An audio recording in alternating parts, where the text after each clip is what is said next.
Hi there, welcome to Anne's Space. Thank you so much for joining me and coming to my channel. Now in this video, I'm actually in Surabaya, which is in Java, Indonesia. And many people said, oh, don't bother going there, there's not much to do. But as in other cities that I discovered in Java, there was lots to do. So yeah, come and join me as I explore it. It's a really quick visit. I'm only there for 2 nights, 1 day. So after getting a grab car into the CBD, I wandered around looking at some of the beautiful old buildings. And then I realised that there was quite a few museums here. So passed some different areas and got to my first museum. So please excuse the croaky voice in this video. But yes, I had that cold that had been hanging around for some time.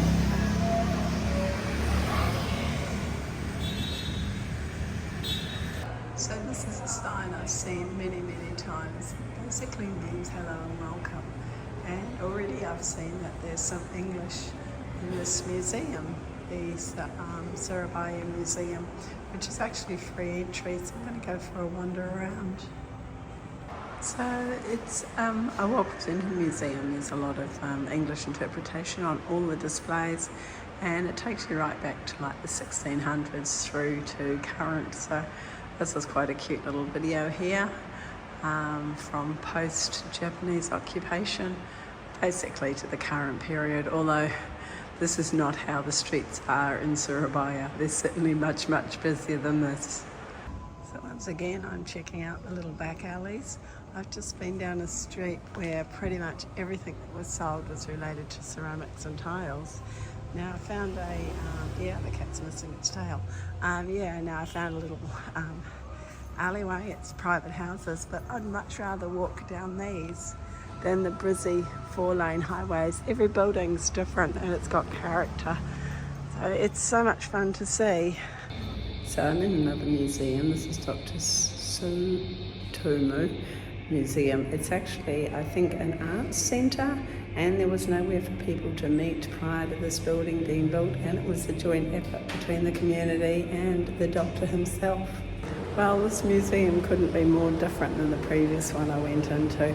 That was really sterile, whereas this is very earthy and original. And it is all about this doctor who just basically gave back to the community. He went and studied medicine in the Netherlands and then came back and did a lot of charity work and had a lot of initiatives. So this is also part of the museum, but interesting enough, it also seems like a place that the locals hang out to have a snooze. And this is the final part of the museum. I can hear children. I think next door it must be a school. But yeah, as you can see by the wet concrete, it is raining a little bit here today. So it's keeping the temperature down. And bougainvilleas, isn't that pretty? They're everywhere. And Dr. Sutomo is such a hero, did so much. And yeah, this is definitely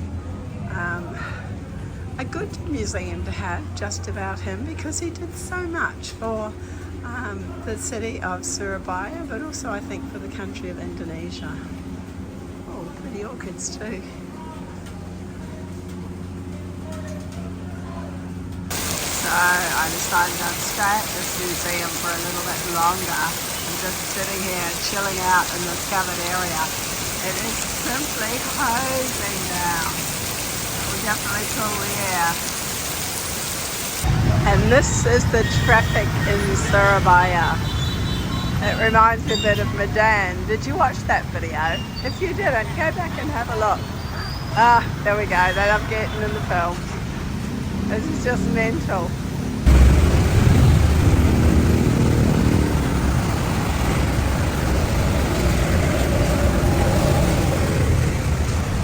Neighbourhood activity. It's really cool.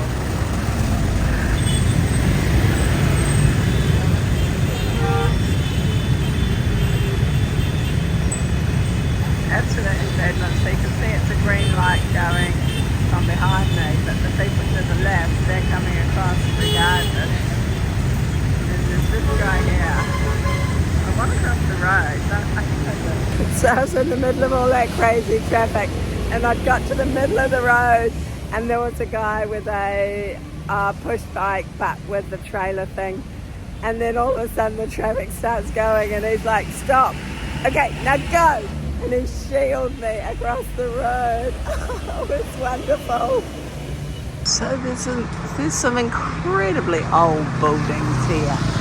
Like the history that this building could tell you. Like, I don't think it's occupied now. But then right across the road is a new building. So I just happened to notice a sign said museum as I walked past. I wasn't even expecting one, it wasn't on my map. But I just asked a police officer who was at the entrance and he pointed me to the central door. Let's see what I find. So that was quite interesting. I was just walking along and have a look at some Dutch architecture and I saw that sign behind me. It said Police Museum. And so behind me here is a beautiful old building. I just took some photos, so I went back and had a look.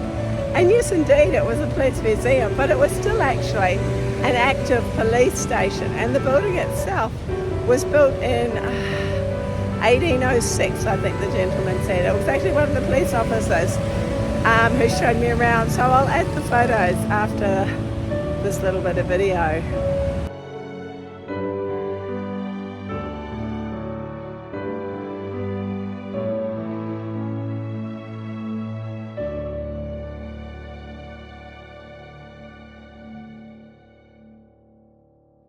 And this gate behind me was into the police museum. So I've actually come down here. My map said there was some nice buildings with Dutch architecture. So that's what I'm going to have a look at now. So I don't really know much about Dutch architecture. I mean, I have been to Amsterdam, but I just think of Holland as canals. So let's kind of have a look anyway. Quite another lot of traffic I've got to get past. So yeah, that building that I just took a video of, 1915, so over 100 years old. That's actually quite a nice little spot to stop. There's lovely gardening places across the road, and then there's all these different Dutch buildings. And really built to last. Very sturdy looking buildings, not particularly fancy. You know, definitely an era on their own, and I would say pre-Art Deco, maybe Art Deco, not really sure that much of the architecture eras. So while I'm looking at this architecture, I'll just talk about all these green vehicles. Now they're actually local buses, so people just hop in. They have certain districts that they deliver the people to. Very rough ride, very cheap ride, and not something I'm gonna do because I could end up anywhere. I love that building behind us, that's so cool. History's so interesting. So I did try learning a bit of Bahasa, that's what they speak in Indonesia, before I came over, using Duolingo. I learned a little bit. One of the things I learnt was Sayadari Australia, meaning I come from Australia. And a little girl just said hello to me. And I said Sayadari Australia, and she goes Sayadari Indonesia. So very sweet. It's lovely to be able to communicate, even if it's just a little bit. And where I've come now is actually a open air museum.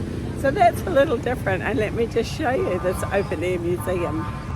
So yeah, you've got your normal, you know, information boards and some displays, and it's open air. How good is that? So I'm going to walk around, and again, there's information in English. So I really appreciate not having to get out Google Translate. Oh, and there's even Braille. How good is that?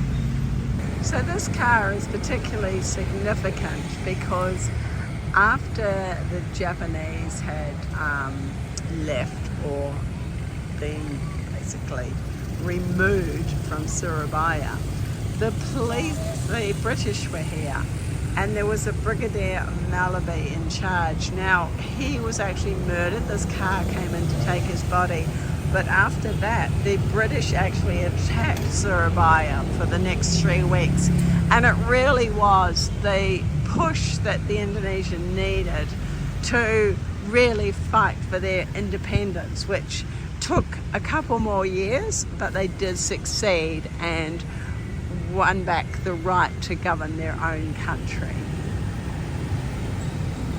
This one's quite interesting. It actually does the translation of the word Surabaya, and from Old Javanese it says dare to fight. What a great name for a city.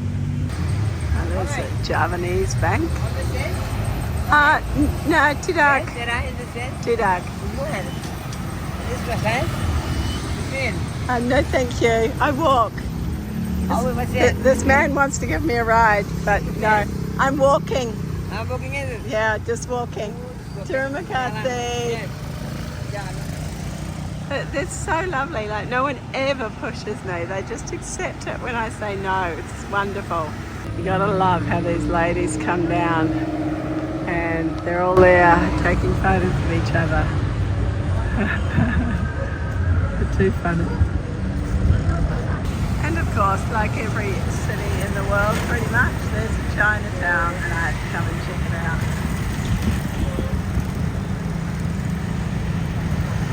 Before I actually got into Chinatown, I noticed this little street. They're pretty.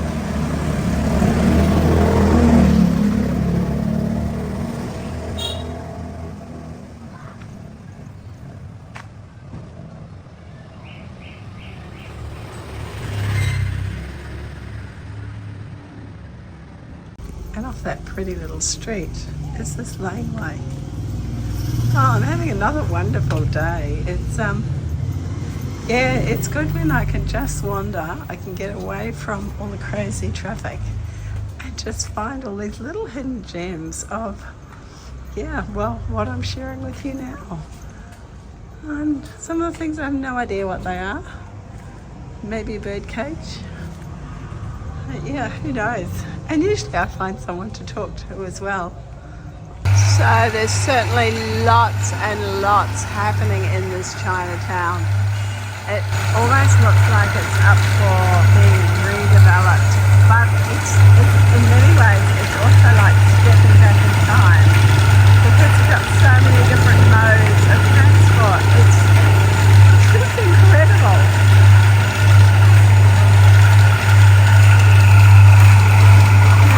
We've got the food cart man. They're always around, doesn't matter where I've been in Indonesia.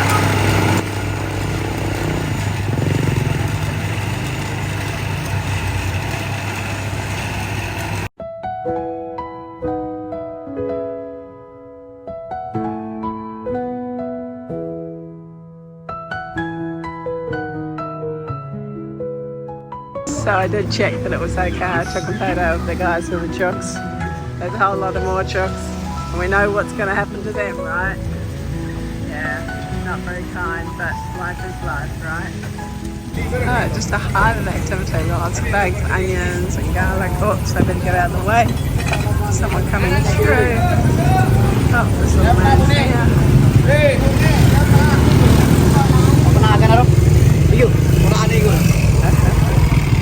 Hello. Hello. Hello. Here's the markets. So, Pavian Pasar's market. Yeah, very active market. Just so much going on. You give way to the people who've got the big bags of stuff. These ladies are so strong. And they know exactly what they're doing. Like, it's just incredible. I'm not the only one filming. All doing their things. All the skins on the floor. But I don't really know who they're selling to unless people from restaurants come down here. Look at all that garlic. Yeah, and there's chilies. Yeah, it's all underfoot as well. Give way to the ladies. Yeah. Men marketing.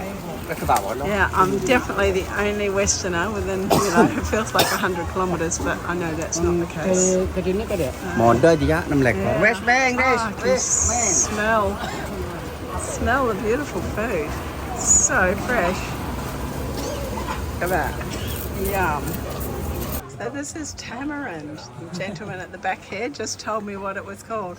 And they use the word asam here in Indonesia. He's got different peppers, white pepper, black pepper, cloves. I'm not sure what those are over there, but there's quite a variety. And look at the scales he uses, still the weights. Very cool. And we've got all the dried fish. There's a little bit of fishy smell, but it's not too bad. Yeah, all the different parts of the fish. This just looks, oops, there goes the man with selling the stuff. And all different fish. Even more fish. Here we got fish flakes and flies. I think we've seen those before. That's very cool.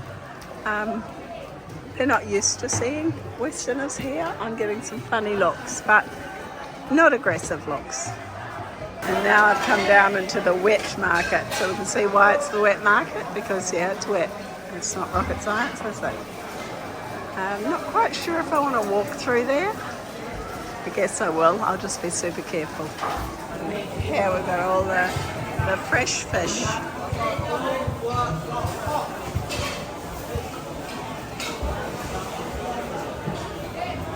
Pretty blue one down there.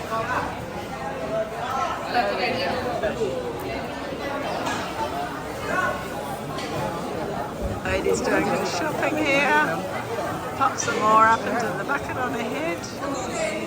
I bet it hasn't changed for like 50 years in this market.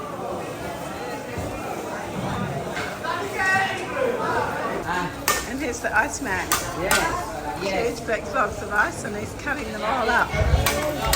There you go. And so I made it up the other side of the market. That was really, really interesting.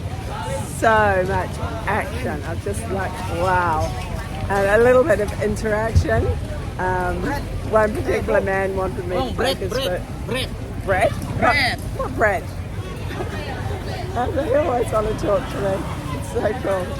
And of course, the people across the road think I'm taking a photo of them, but I'm not. It happens to be a bunch of policemen. So I'll turn around and you can see what's across from me. It's those policemen, right? I'm not quite sure why there's so many police. They're all lined up. And it just looks like something normal that they do. Hot peanuts, anybody? So now out of those crazy, crazy markets, and then just like 5 minutes away, it's bedlam. And then there's this quiet little laneway here, with this man coming up with something on his head. I do wish I understood Bahasa. So this is a perfume shop. And he actually makes up people's perfumes.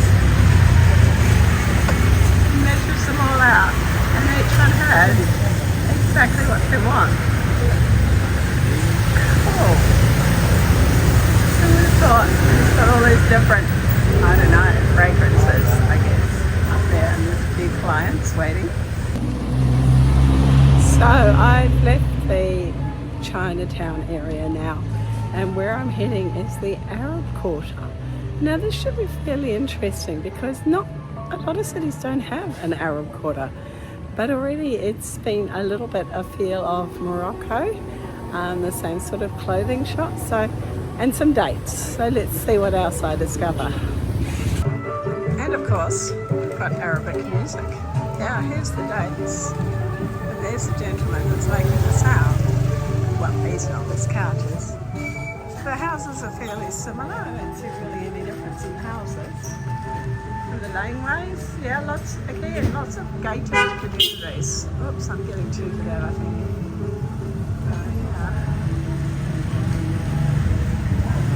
Yeah. And I just noticed this alleyway. I'm going to go down there. I'm actually hanging out for a cold drink, but go and see what's down that alleyway. So, such a contrast. Very quiet. And there's this little alleyway off the side. Aren't they pretty?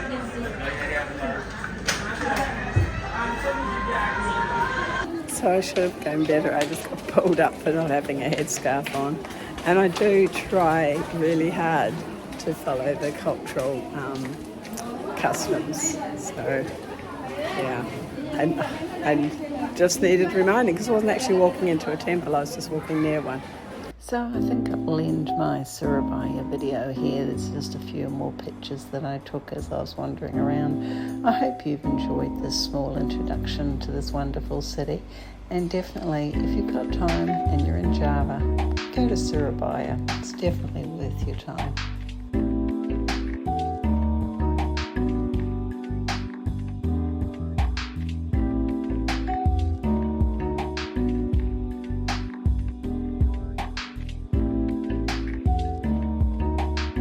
After Surabaya, I did another train ride and, yes, another volcano and meet some new people. So come back next time and I'll show you all what I saw. So thanks for watching and bye for now.